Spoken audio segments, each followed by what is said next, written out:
नमस्कार, मैं हूं वीरेश सिंह। ITI के टॉक शो में आपका स्वागत करता हूं। आज एक बहुत बड़ी खबर दे रहा हूं कि जिनका लिखा आ रहा है स्टेटस में कि pending with NPIU for action. इसका मतलब आप समझ लीजिएगा कि इनका काम होने वाला है। इनकी सारी चीज़ें जो है तो इनकी वैधता जो है तो DGT तक पहुंच गई है और DGT ने इसको जो है तो विप्रो को भेज दिया है। विप्रो इस पे काम करना चालू कर दिया है, क्योंकि एक चीज़ आज बड़े आराम से समझा गया इस चीज़ को लेकर के कि बताया गया, जो मेरे को बताया गया वो मैं बता रहा हूँ कि ऐसे बहुत सारे डेटा हैं और जिन डेटाओं में कुछ खिलवाड़ भी हुआ है। अब खिलवाड़ मैं शब्द कह रहा हूँ, उसके पीछे की चीज़ें आप लोग समझ लीजिएगा।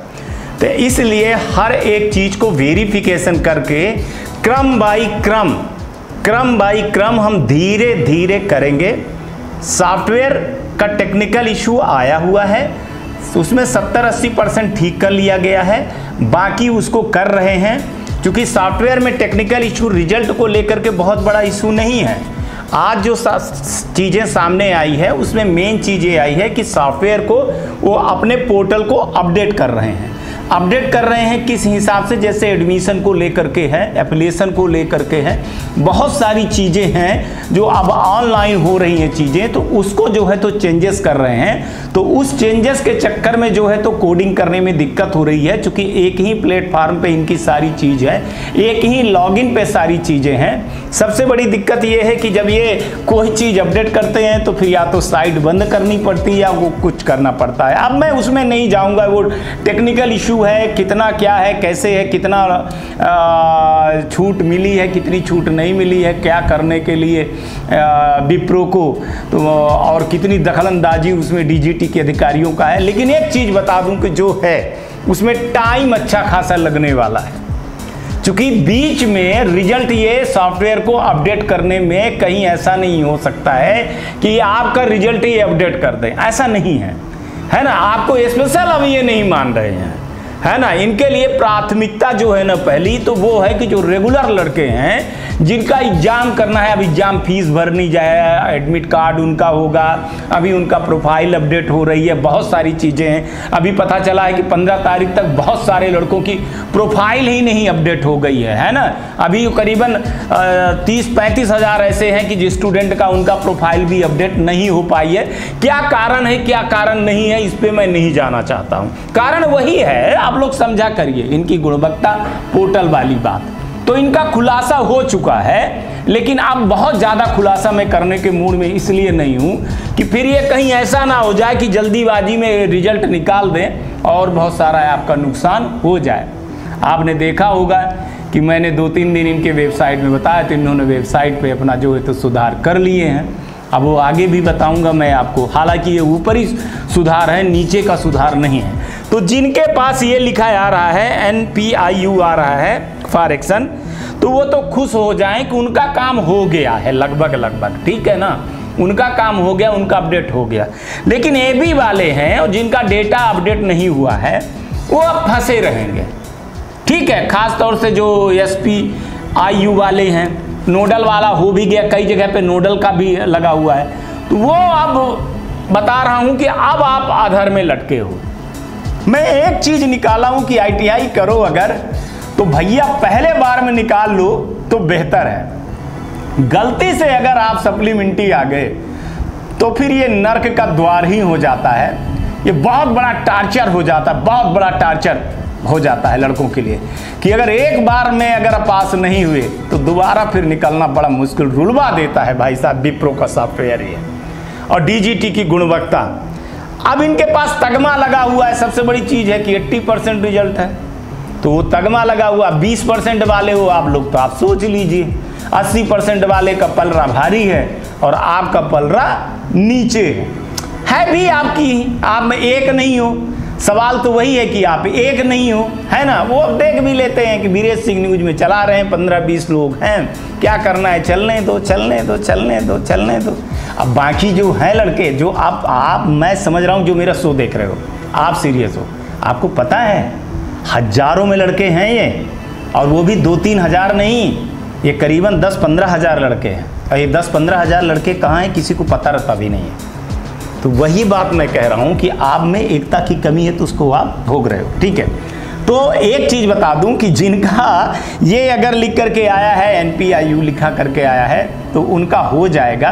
हाँ, कब होगा ये बात नहीं है। जैसे आप बहुत सारे लोगों ने बात किया तो उन्होंने बोले कि 20-25 दिन, लेकिन उनकी बात हेल्प डेस्क पे जो आप शिकायत वाला है वहाँ बात करते हो ना, वहाँ एक आज मैं आपको क्लियरिफिकेशन दे दूँ कि वहाँ आप बहुत ज़्यादा उनकी विश्वास मत माना करिए। ना वो DGT के हैं, ना वो जो है तो विप्रो के हैं, वो कंसल्टेंट हैं। वो हेल्प डेस्क नंबर पे सिर्फ जो रटी रटाई चीज़ें आती हैं लिख करके दे दी जाती है कि आप इतनी चीज़ें बोलना अगर ये आए तो, और आप रोल नंबर ले करके उनके पास एक लॉगिन होता है, वहाँ पे नंबर आपका वो चेक करके आपको स्टेटस बता देते हैं, बस हो गया। लेकिन आप जब फ़ोन करते हो तो आपके शिकायत वहाँ रजिस्टर्ड हो जाती है कि लगभग इतनी शिकायतें आई हैं, उस पर इफेक्ट पड़ता है। मेल जो करते हो आप तो उस पर इफेक्ट पड़ता है। तो बाकी सब चीज़ें आप देख लीजिए, 10, 15, 20, 25 लोगों को मेल करने से कुछ नहीं होता है। 1000-2000 लोग मेल करें तो होता है। और हमने जो आवाज़ उठा रहा हूँ भाई, तो मैं अपनी आवाज़ तो ईमानदारी से आप लोगों के सामने उठा ही रहा हूँ, आप देख ही रहे हो। उसका एक्शन भी हो रहा है धीरे धीरे करके।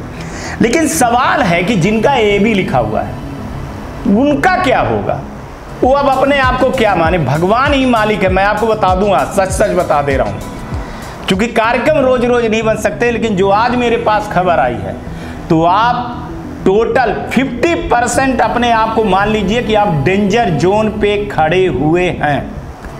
खास तौर से जिनका AB आ रहा है और जिनका कुछ नहीं आ रहा है, 0 आ रहा है, वो अपने आप को 80% डेंजर जोन पे मतलब माने कि फेल हो गए हैं। आप में कोई सुधार नहीं होगा। कैसे होगा? एक बार फिर से जो डेटा मांगा गया है बीच में, किससे मांगा गया है? स्टेट से मांगा गया। अगर स्टेट ने डेटा इनको ऑफलाइन भेज दिया, मतलब मेल पे भेज दिया है, तो अगर उसको ये पकड़ करके भर देंगे तब तो मान लीजिए कि आपका हो जाएगा। और अगर नहीं भरेंगे तो बहुत मुश्किल की बात है। अब ना नोडल के पास कोई चीज रह गया है, ना स्टेट के पास कोई चीज रह गई है। अब सिर्फ जो है तो बहानाबाजी चल रही है। आप कहाँ बोलते हो? आप जब फोन करते हो तो कहते हैं कि आपके नोडल ने नहीं किया है, आपके स्टेट ने नहीं किया है। मैंने ऐसे कई नोडल के अधिकारियों ने मेरे को नाम ना बताने के चक्कर में मेरे को दिखाया है कि सर मैंने अप्रूवल कर दिया है।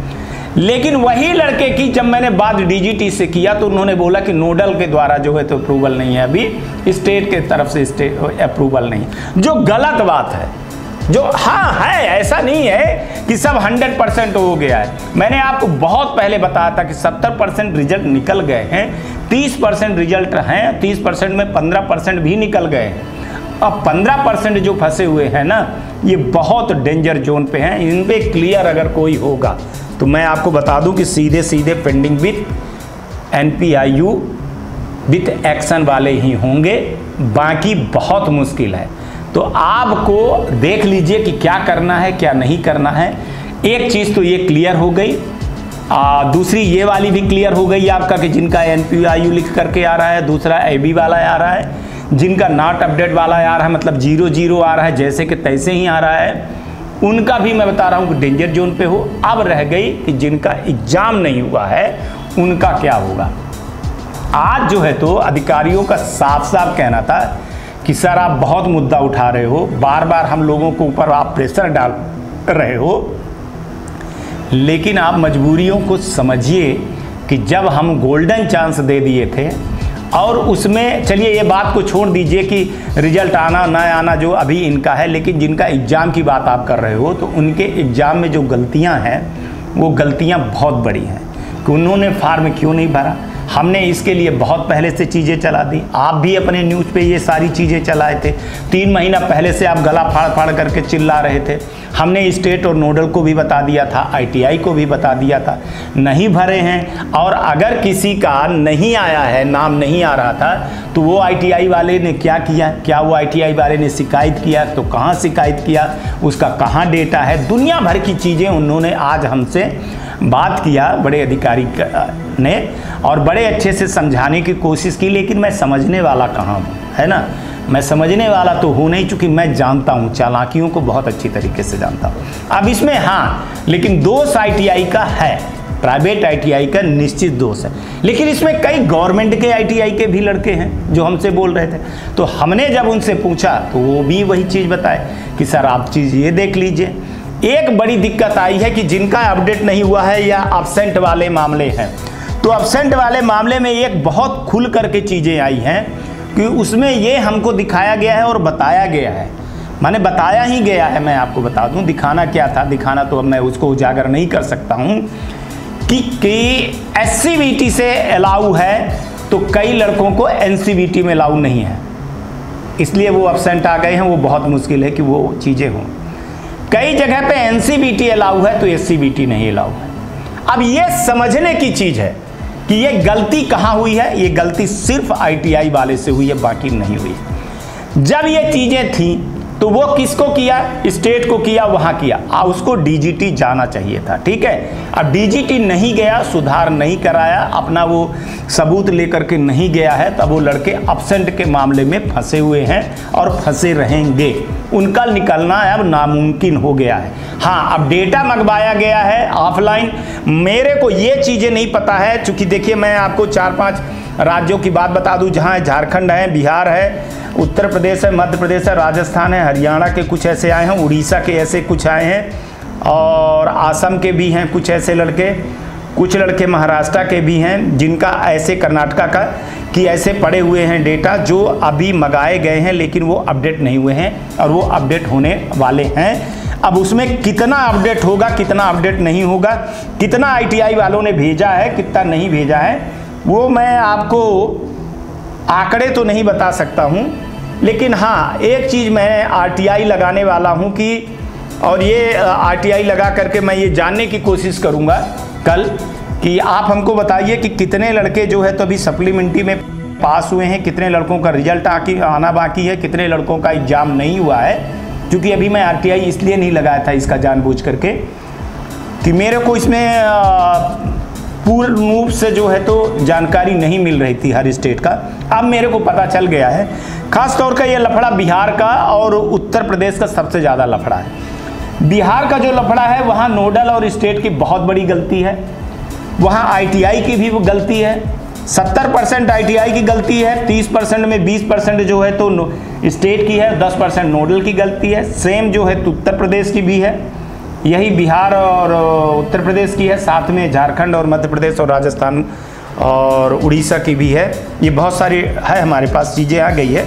अब इस आधार पर मैं इसको उजागर नहीं करूँगा, मैं इस आधार पर आज एनालिसिस कर रहा हूँ और मैं कल जो है तो इसको आरटीआई लगा करके डेटा मांगूंगा कि कितने लड़के आपके अब्सेंट हैं और जो अब्सेंट हैं वो स्टेट वाइज हमको लिस्ट दीजिए, और कितने लड़कों का जो है तो एसपीआईयू लिखा हुआ है, कितने लड़कों का एनपीआईयू लिखा हुआ है, कितने लड़के एग्जाम नहीं दे पाए हैं, उनका क्या कारण है। आप हमको पेन इंडिया का डेटा प्रोवाइड करें, तो जब ये देंगे तब खुलासा अपने आप हो जाएगा। तो ये मैं कल इसको लगाऊंगा और देखूंगा, क्योंकि अभी बहुत सारी चीज़ें आरटीआई लगाने के पहले बहुत सारे लड़के कह रहे थे कि आरटीआई लगा दीजिए सर, ये लगा दीजिए। देखिए क्या होता है ना कि जब तक आपके पास कोई डेटा ना मिले ना, सही डेटा ना मिले, तब तक आप चीज़ों को नहीं लगा सकते हो।